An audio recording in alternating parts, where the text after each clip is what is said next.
Hey Boo, let me tell you a little story from when I used to live in New York City and commute on the subway to work. And at that time, I had been getting more and more into meditation. I'd had a very powerful experience of realization of the inner self. And I was doing a lot of practices around increasing that experience and maintaining it. And this is really, in a lot of ways, it's the goal of meditation is that you're consistently in that space where there's a feeling of inner spaciousness. And it's really something that's not easy to describe because it's something you want to be feeling yourself. You want to feel that within yourself, this wonderful feeling of expansion and calmness and peacefulness. And at the same time, it's very light and very free and very comfortable. It's a whole mix of so many things at once, and yet it's one thing. And if you've ever experienced anything like that, any part of what I'm describing here, or something that is related for you, please drop it in the comments. I would love, love, love to see that. So it was noticing that I'm on a train that's full of people. There's noise. There's people getting on and off the train. There's all kinds of activity going on. But at the same time, my inner state was one of absolute spaciousness and calmness. And that is the inner state. If you've seen any of the comments by Bruce Lee, about that, having that sense of stillness, not just stillness when you're sitting still or trying to force yourself to be still in meditation or in doing a manifesting technique, but it's the stillness that you can have when there is everything else going on around you, when everything could be in chaos, but you are like the eye of the hurricane. You're absolutely calm and still on the inside.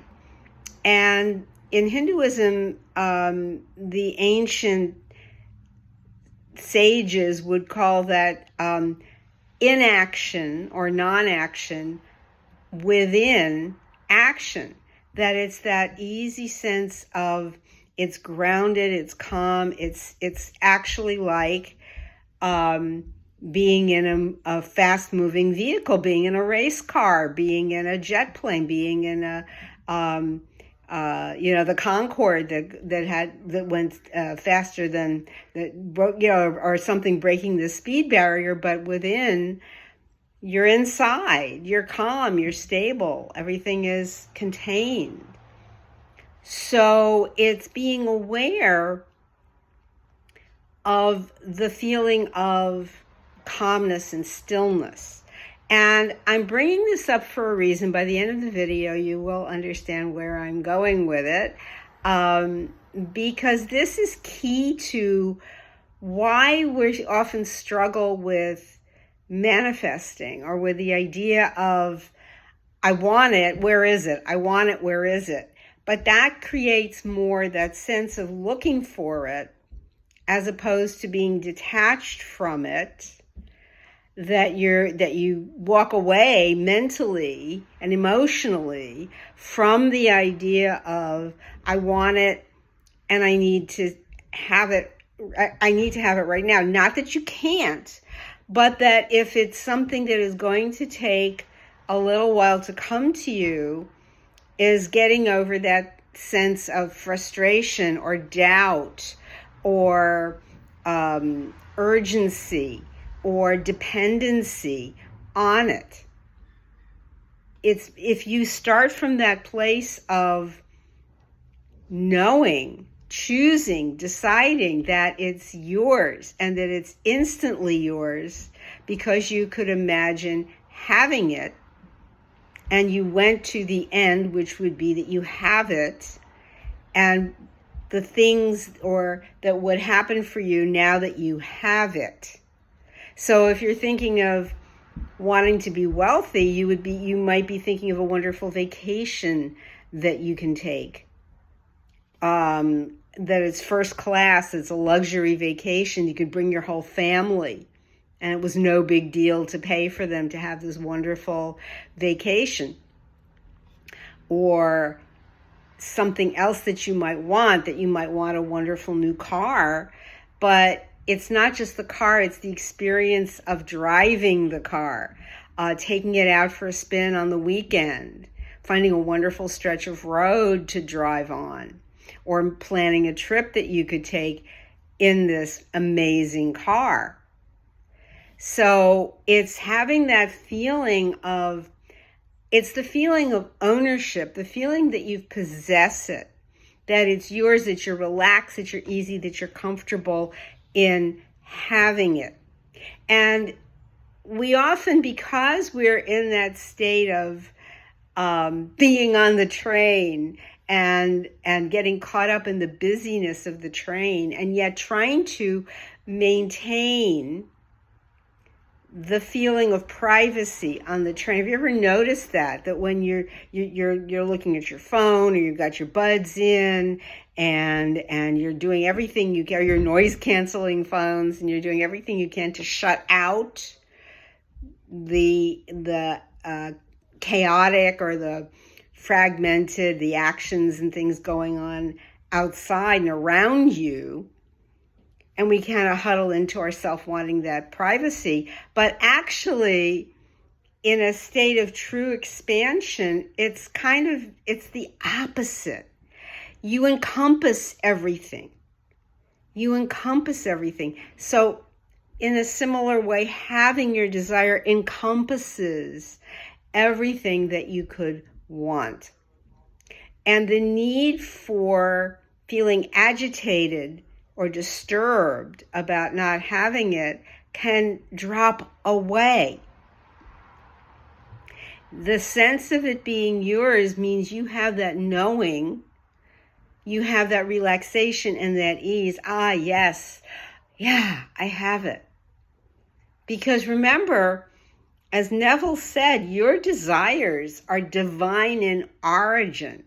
And this links up perfectly with his other statement that God is speaking to you through the medium or the platform, if you want to say it like that, or the app of your desires. The desires show up in your mind. Sometimes you might even have a desire for something that is kind of surprising in a way. It could be something outside what you would normally think you might want.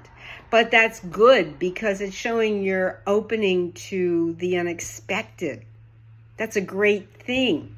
That is maybe a bigger thing than you ever thought you were capable of having. Or a very different kind of thing than you thought. And it's allowing that element of surprise and unexpected to come in and not quite, just accept that and be open to it. And you can say, well, how is it that this is happening? It came to me. And if you've ever experienced that, let me know in the comments. Stick with me because we're going to keep opening this up. The feeling is one of, I just had this amazing conversation with somebody. Or, I just had this amazing experience of going to this particular restaurant, this particular coffee shop, and something shifted. So it can be spurred on by a little thing. It can be a major thing. It can be something that moves your heart to open in a way that you never thought possible. So that might be something that is propelling you forward. It might be some sort of charitable action that you're taking. It could be, there's so many possibilities. I could sit here all day and just keep reeling them off, but you get where I'm going with this. This is saying I'm being propelled by this desire, by God speaking to me, to expand and open things up. And this is important if you go straight to the root of all this. It is very simple. It is God is speaking to me. This desire has come from the divine, from the God self. And my role, I'm the operant power. So I see it and I feel it and I know it and I have it. It's very basic. It's not a complicated situation, but it's trusting the ease and simplicity of it. And that's why we sometimes doubt and fear and question things is when it's too good to be true. It's that sense of feeling it's just too good. It's too good to be true. How could I possibly? Because it's the feeling that you don't know, that it's a feeling of doubting that you deserve. The feeling of uncertainty. It's a feeling of, rather than being certain, too good to be true. But it is true. That is your truth. That is your conviction. That is what drives you. You have to, it's allowing that. Because there are so many, as they sometimes show up in my feed and various things, and I say, oh my God, here's a manifesting technique from Dr. Stephen Martini, and it's 13 steps, and there's another one that's 7, and another one that's something else that ends up in an acronym for something, and it's they seem to get more. Do this, do this, do this, do this. And then this is where I see so many people start, well, I did this, and this, and I still don't see it. So where am I going wrong? And it's like, let all that go. Let all that go. It's just, no, I have it. I thought of it. It's a desire that I have. I want it, and it'll come when it comes. And then just go and do something else. Let go of constantly thinking about it. Because what ends up happening by constantly looking for it and we're sort of crushing on our own desire is really what starts to happen. It's like, oh, I had this desire and now I'm kind of crushing on it. So it's in my mind, it's in my thoughts all the time. It's like somebody crushing on this person. You can't get them out of your head. They're kind of hanging out in your head, which can happen. It's a known thing. But it's where it's your desire is concerned, it's the faster you can move it on, kind of kick it out of the nest in a sense and say, go fly off. Just fly. And come to me fully ready when it's time. And I've got other things on my plate. And that way you don't get caught up in the idea of I never have any money, or I don't have this thing that I want, or this place I want to go. Because it's allowing the unexpected to come, allowing the surprise to come, releasing the doubt. But it all is part of one thing. If you can feel it in yourself as part of just the one desire that contains all these things, and just being that aspect of yourself, that state that has all of it. Neville Goddard very well nailed it when he said that the state has the plan and the power of its potential, meaning its fulfillment. It's all integrated. And I once did a while back, I don't know, maybe it was a TikTok video I did a while back, that your state is about your state being plug and play. That as soon as you hold to that state and know that that's what you want, that everything is in there, It has the seeds, the kernels of sprouting into something magnificent. It's just right there. So it's allowing yourself to have it. It's allowing it to be easy. If it boils down to any one thing, then you could even say it's just, it has everything. It's just letting it happen. It's allowing it. It's just being with it, but not trying to suffocate it and worry about it and think about it and frustrate over it and drive yourself crazy trying to hack the whole thing. Because we all, of course, everybody wants things fast. Everyone thinks instant, like opening a packet of oatmeal in an instant and you pour water over it and stir it up and you got it, But it's allowing, if you want a really good bowl of oatmeal, make overnight oats. It's going to soak, it's going to simmer.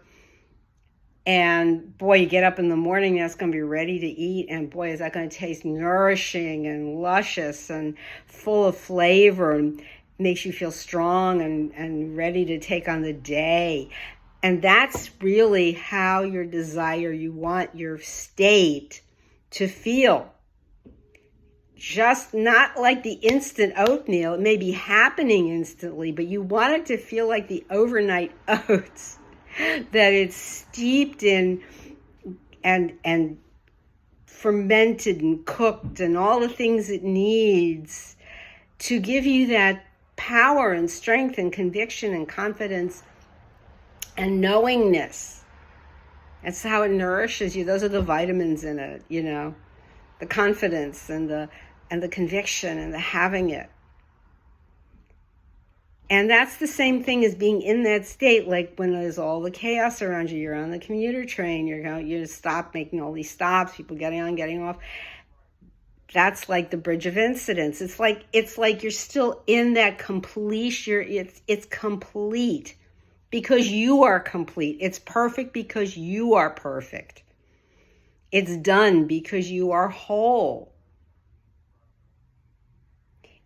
And creation is finished, and you've chosen this because it's done, because you are God. You are an aspect of a facet of the diamond that is God. And it can save you from the running in all directions at once. Snatching a bit from, one video here and a coach over there and an email over there. And you know what I mean? You get the drift, and you may be seeing the results for a little while. And then maybe you have an off day or an off conversation with somebody. Something doesn't go the way you want. And then everything falls apart again. And it just crumbles to dust in your hands. And you're like, it's like, well, now what? That's okay. You just allow that to happen. You allow that offness. But does that mean you're not going to have your desire? Not at all.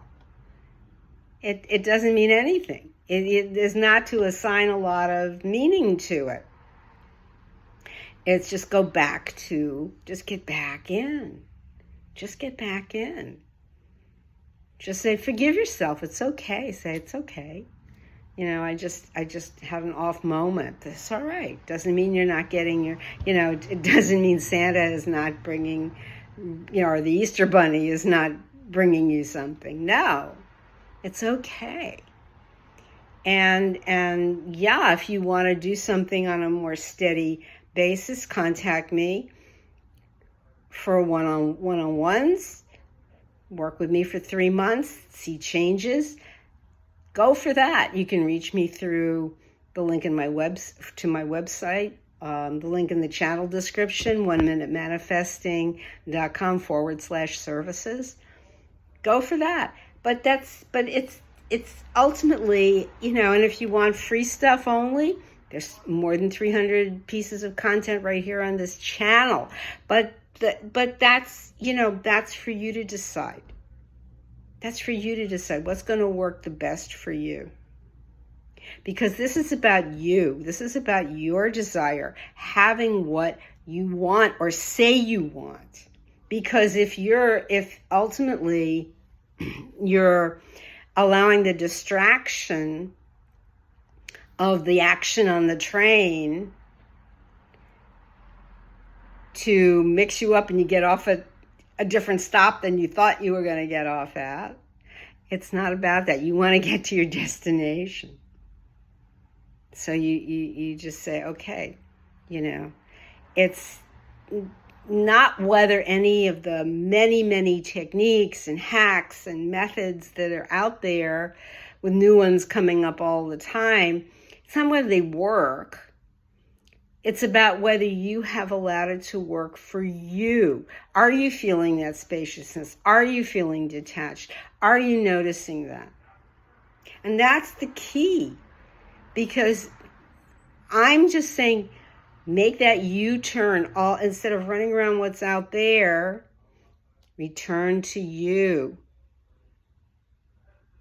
And that's like when I was teaching yoga for 20 years, I would say to people, what I really do here is remind you of what you already have inside you and is support you in bringing that out. That you could do a pose or a stretch or a rotation, a twisting move that you didn't think you could do. And it's the same thing here. I'm reminding you of who you are and the power that you have. And really, that's what it comes down to. It's not necessarily that you have to do all the robotic affirmations, all the I am statements, because sometimes they just go in and they go out again. In the end, you have to keep reminding yourself, I am, I am, I am. And then it's like, which do I change trains here? No. Do you want to get on the local and make a ton of stops? Or do I want to take the express? And that's really what it comes down to. Manifestation is being on the express and mistaking it for a local. Or maybe you just want to make a short hop. But the express is really the one that's going to get you where you want to go. And as my mentor used to say, who's driving the bus? It's you. And it's not about making a hack or a technique, whether it's a little one or a lengthy one, a gnarly old one. It's not that. It's remembering that it's about you, and it's not making the technique into another Jesus, a false Jesus, making it, that would be what Neville would consider, it would be like what is called duality. That it's something outside yourself. It's not. It's remembering that it's all within you, that your conviction, your confidence, your knowing, your allowing, you're releasing, that is enough to know that you are the power and you are the path to it. You are the bridge. You're all of it. And it's just that those hacks and techniques are part of the illusion that will keep you looking outside yourself, running around, checking out the different rabbit holes and going, is this it? Is this it? Is this it? You're it. That's the truth. If something inspires you, it's helpful, it can wake you up, it can help you see in a new direction, that's great. But it's your choice. It's your choice, because a lot of times coach can keep saying something over and it doesn't sink in. And then one day something else, you hear that one thing and boom, all comes together. And again, this is how God is using whatever arises to wake you up, wake you and shake you. And this is God going before you, preparing your way. Like, thou preparest a table before me in the presence of my enemies. That's not people saying, who don't like you or stuff like that. No, by enemies, they're talking about the aspects of the ego that fall into jealousy and envy, doubt, uncertainty, that those things, guilt, fear, shame, those are the enemies in a sense. They're trying to hold you back. Undeservingness, unworthiness. But it all comes through you. I and my Father are one. My Father is greater. It's allowing God in there to bring it to you. It's all you and only you. Love you so much, Boo. Thank you so much for watching, liking, and sharing this video, and I'll see you next time.